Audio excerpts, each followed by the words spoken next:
Hey everybody, Brian here. So you clicked on this video because you're interested in learning how to paint kitchen cabinets. Well, you're in luck because we do a lot of that. We're in our production house right now. This is our training room. You'll see like a set of cabinets wrapped up, ready for delivery behind me.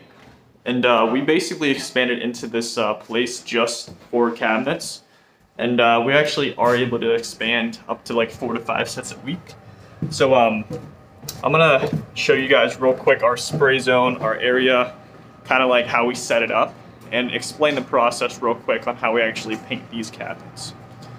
Okay, so we actually just rented out a residential house kind of that was spec'd for commercial use, which is pretty cool and unique. But you'll see behind me, we got spray racks right there. We got like a little cleaning and sanding station back there. There's sprayers right there, cap spray. There's like another sanding station back here. But we're literally doing this in a basement of a place. And it's not as like nice and fancy as like an actual spray warehouse that's like, you know, has like the special intake systems and all that stuff. You know, this is like very informal, you know, kind of messy, but it gets the job done.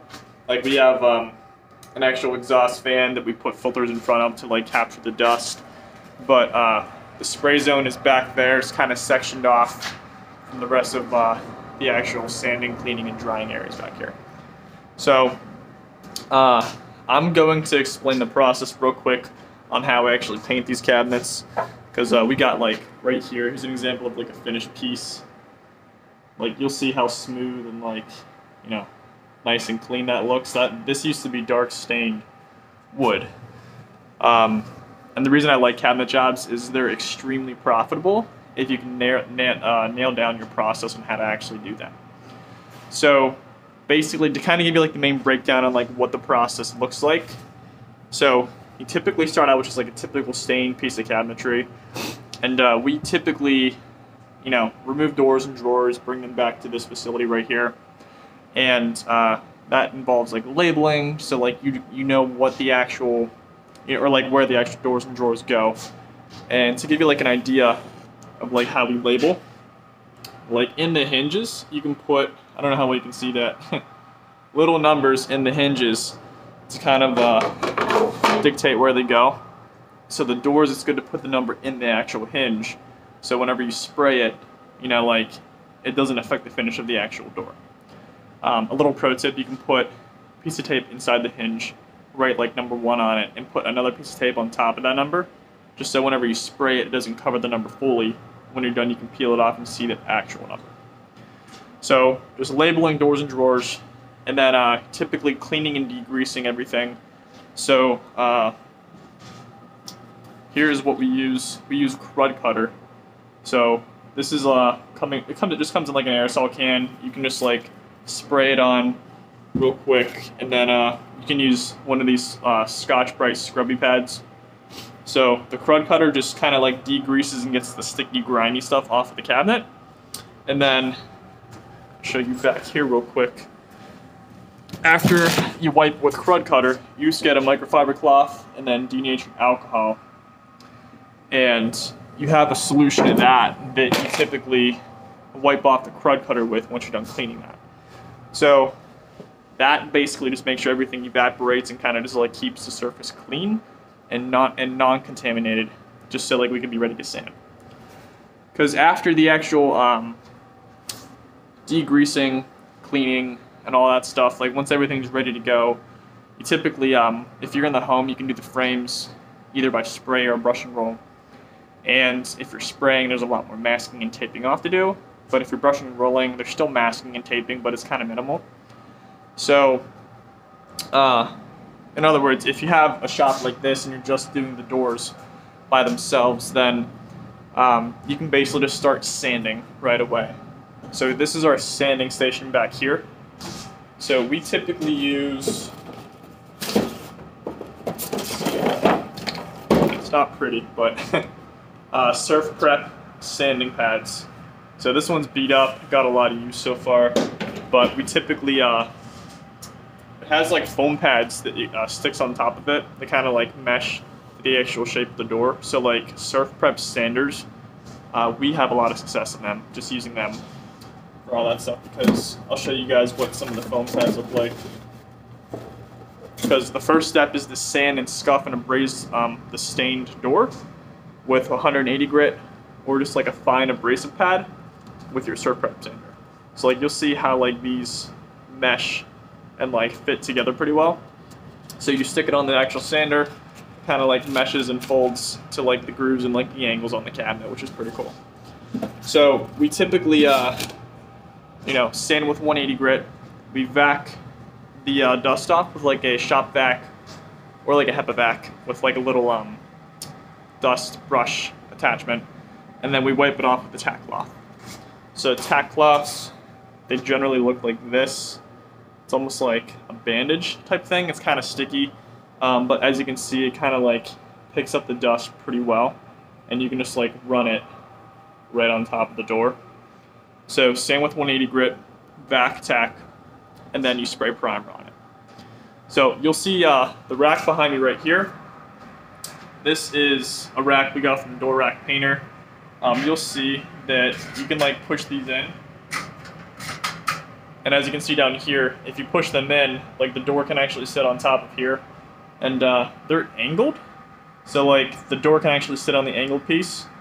So the point of contact is super minimal. So it just touches like the really tiny edge on the back of the door.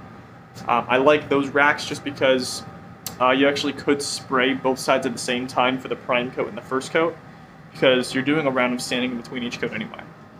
So sand with 180 grit or medium abrasives with Surf Prep, vac, tack, prime.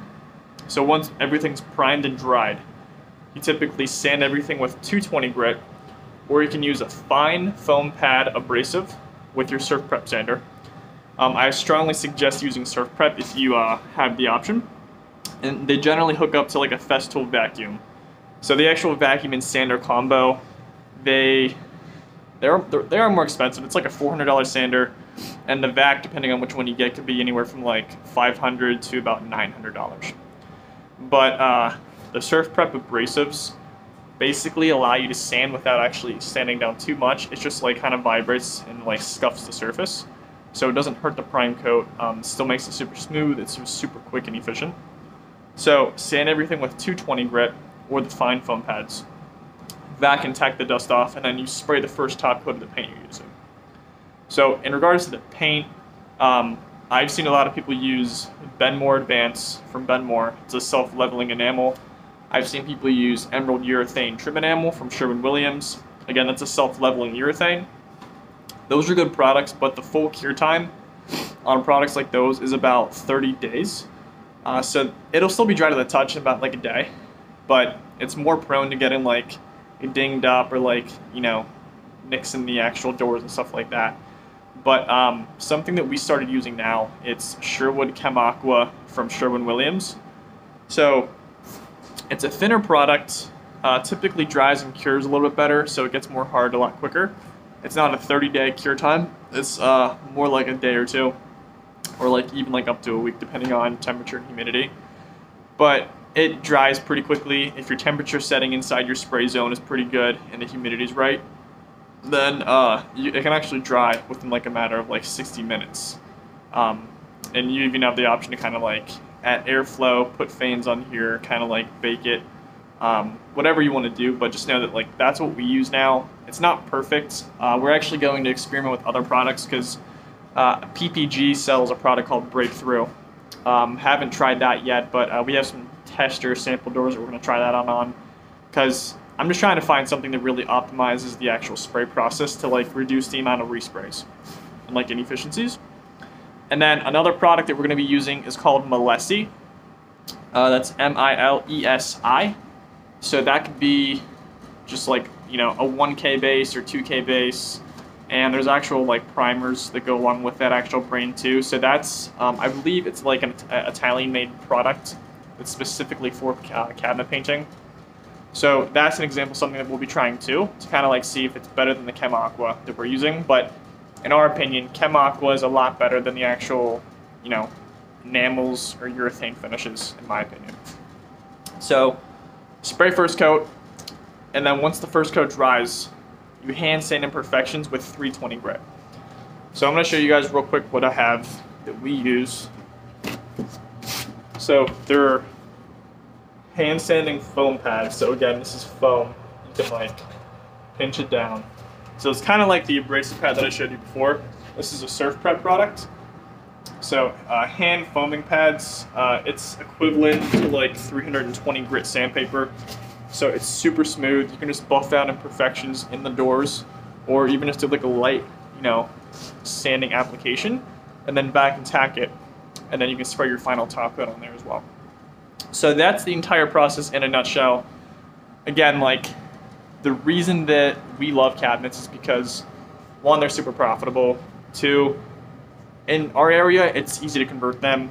Not that there's like not a lot of competition, because there probably is, but there's very few people that can be able to do them super quick, really good, and warranty them for a long time. So we just warranty them for 20 years, which is kind of like crazy, I know that, but I word it as a 10-year general wear and tear and 20-year product failure.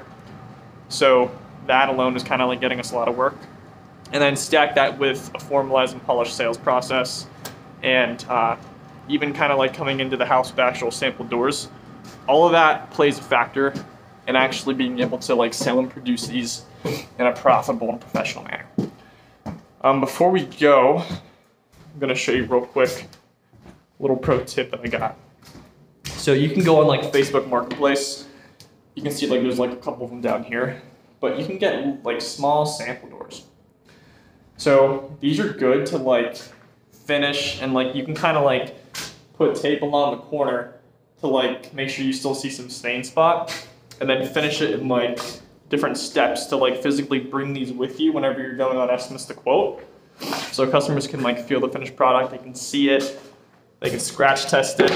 You can experiment and show them like what it looks like to paint oak if you don't feel the grain, or if you do, and it just validates and builds so much more credibility whenever they're able to physically see that stuff. So I hope that helped. That's our cabinet process. Again, if we're investing in this entire building just for cabinets, because we have an office space across the street as well. This isn't our only building. Like, to us, it's a huge profitable business segment and division, and it's a super profitable thing. So if that helps, awesome. And hopefully you can start painting your first set of cabinets, or continue to grow and expand your division. It's completely doable. And again, the process is extremely optimized, or optimizable. And yeah, so thanks for tuning in. Appreciate that. My name is Brian. I'm the owner of the Ultimate Startup Team, which is a Facebook group where it's kind of like our mentorship, where we have all of our systems and SOPs in there. If you have any questions, just kind of like click the links in the bio in the video. You can find me on social, ask me any questions and stuff like that too. So I hope that helps. If you're thinking of doing cabinets, good luck to you, and let's kick ass, guys.